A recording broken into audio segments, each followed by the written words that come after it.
Questão 5. Explique o significado do neologismo essência usado por Agostinho.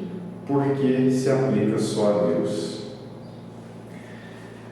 Santo Agostinho ele se utilizou desse termo essência, que deriva do verbo esse, para designar aquilo que é, para designar apenas Deus. Isso quer dizer o quê? Isso quer dizer que só Deus é ser verdadeiro. Deus é o próprio ser. Isso é consequência daquela intuição metafísica dos gregos que nós comentamos na primeira questão. O ser é aquilo que é, o ser não pode não ser. E essa expressão essência, ela quer designar Deus no sentido de que só Deus é.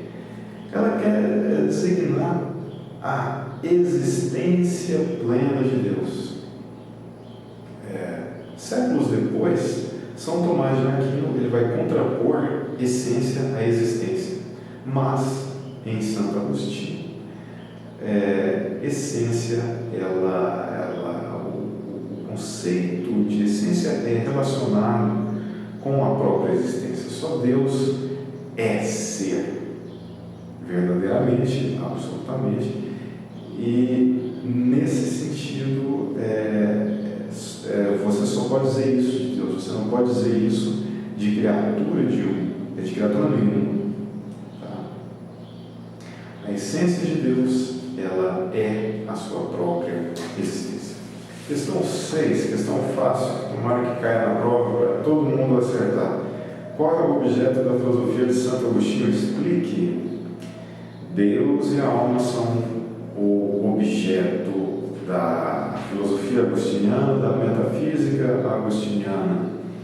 Meu coração está inquieto enquanto não repousar em ti. A filosofia de Santo Agostinho é uma filosofia que busca a Deus. E qual que é o método que Santo Agostinho utiliza? O método da interiorização. Então, a alma é um objeto de estudo da filosofia agostiniana, porque no itinerário rumo a Deus, o homem ele deve voltar-se para si e deve voltar-se para o que é mais nobre, o que é mais autêntico em si mesmo, que é a sua própria alma. A questão 7, a professora Martina, ela pede para explicar uma famosa sentença de Santo Agostinho. Uma sentença que a gente pode compreender a partir da lei agostiniana de interioridade do pensamento. Essa frase, a tradutora Maria Amarante, ela encontrou de um modo bastante feliz uma solução para essa frase, porque essa frase concisa, em latim, ela pressupõe paradoxos, que na tradução, nessa boa tradução de Maria Amarante, significa: tu estavas mais dentro de mim do que a minha parte mais íntima, e eras superior a tudo o que eu tinha de mais elevado. O professor Moacir Novaes, ele explica: o paradoxo trata justamente de assinalar na estranheza da gramática a inefabilidade do Deus absoluto que é procurado.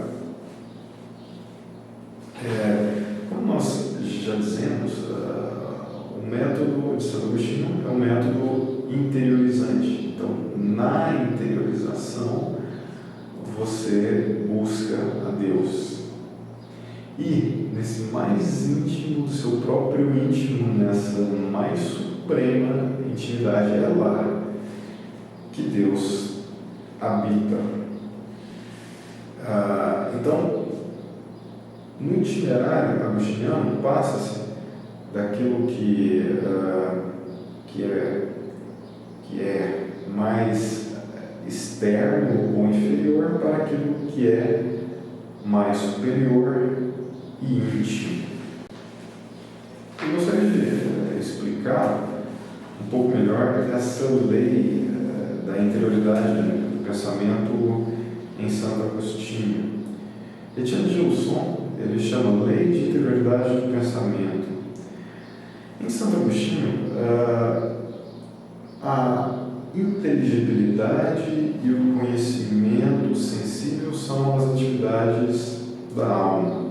A inteligência e os sentidos são atividade da alma. Ou seja, o conhecimento, seja o conhecimento racional, o conhecimento matemático, ou seja, o conhecimento sensível, ou seja, o conhecimento das coisas exteriores que existem no tempo e no espaço, todo conhecimento ele ocorre sempre dentro e a partir da interioridade, desse movimento de interioridade. E assim, em cada ordem do conhecimento, respeita-se essa lei de interioridade do pensamento. No exterior da alma há uma série de signos, mas o que está no mundo exterior estimula a alma a consultar a verdade em si mesma. A alma se apodera dos signos para interpretá-los, ou seja, conhecer está relacionado com essa interiorização. E conhecer a Deus seria, de modo superlativo, uma máxima interiorização, porque será lá o mais íntimo do meu próprio íntimo que estará Deus. Questão 8. O repouso é a meta da vida humana, segundo Agostinho. Explique. Na questão anterior, eu mencionei aquela famosa construção de Santo Agostinho: meu coração está inquieto enquanto não repousar em vós. O ser humano é um ser constituído de nada, de um não ser, é um ser contingente, que existe temporalmente. Mas a alma humana, criada à imagem e semelhança de Deus, ela anseia por encontrar, precisa se refugiar em Deus, ela precisa em Deus alcançar o seu repouso. Vejamos aqui que a ideia de repouso em Santo Agostinho não é uma ideia estática, mas é chegar a Deus e assim chegando à felicidade, à verdade. Em relação às questões 10 e 11, eu vou apresentar conjuntamente os pontos que a sua resposta deve abordar. A questão 10. Explique o lugar da alma na hierarquia do universo segundo Santo Agostinho.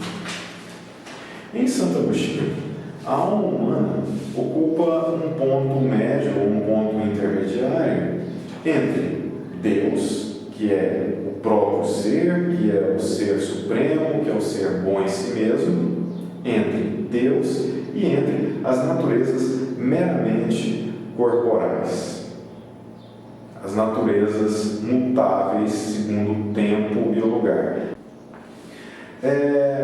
E nesse universo hierarquizado que Santo Agostinho descreve, a alma humana ela ocupa um lugar privilegiado em relação às naturezas corporais, porque a alma racional ela é destinada a buscar-se, ela é destinada a buscar a si mesma, e nesse itinerário em que ela, buscando-se, busca a Deus, que habita no mais íntimo do íntimo dessa alma, a vontade desempenhará A vontade de desempenhar um papel importante, porque é pela vontade que a alma pode buscar a felicidade, encontrando a Deus, encontrando a verdade, ou a alma humana pode encontrar-se num estado de miséria. As naturezas meramente corporais, elas não podem ser felizes nem miseráveis, mas os seres humanos e Deus, que ocupa o lugar mais alto dessa hierarquia, digamos assim, Ele é bom em si mesmo. É impossível que Deus seja miserável, diferentemente do homem, caso a sua alma não siga a vocação, não siga aquilo que ela mesma é destinada. É interessante observar também que a alma humana é criada à imagem e semelhança de Deus. Além disso implicar no destino da alma, no itinerário da alma rumo a Deus, no itinerário da alma rumo à felicidade, isso implica o papel importante da vontade, no sentido de que é pela vontade, de que é pelo livre-arbítrio, que o ser humano poderá assemelhar-se a Deus. A vontade humana é que vai orientá-lo a imitar o princípio ordenador. A alma humana ela pode sempre, assim, por imitação ao princípio ordenador, por imitação a Deus, ela pode se aperfeiçoar, ela pode tornar-se melhor, cada vez que ela vai se assemelhando mais a Deus. E essa ideia de assemelhar-se a Deus, conforme nós já comentamos anteriormente, isso só é possível nesses seres medianos, que estão abaixo de Deus na hierarquia do universo e acima dos seres ínfimos, que não podem ser felizes e nem podem ser miseráveis também, porque eles são destituídos de alma, eles são destituídos de vontade. Questão 12. Explique o primado da forma e do espírito na metafísica de Santo Agostinho. Em Santo Agostinho, todas as criaturas são compostas de matéria e de forma. A forma é uma ordem atribuída à matéria. E nesse sentido, se a forma é a ordem atribuída à matéria, ela é superior à matéria nesse universo hierarquizado. Do mesmo modo que nós podemos dizer então que há um primado da forma sobre a matéria, de maneira análoga, nós dizemos que há um primado da alma sobre o corpo. A alma é dinâmica, dotada de vontade. A forma da alma, então, será aquilo que dirá o que ela é. A alma, ela é aquilo que mais se aproxima do princípio ordenador do universo. Ora, se a alma possui um caráter dinâmico, o corpo, ele possui um caráter estático como a matéria. É a alma que tem vontade, é a alma que é dinâmica. O corpo, ele está numa posição em que a alma tem primado sobre ele, a alma é superior ao corpo nesse sentido.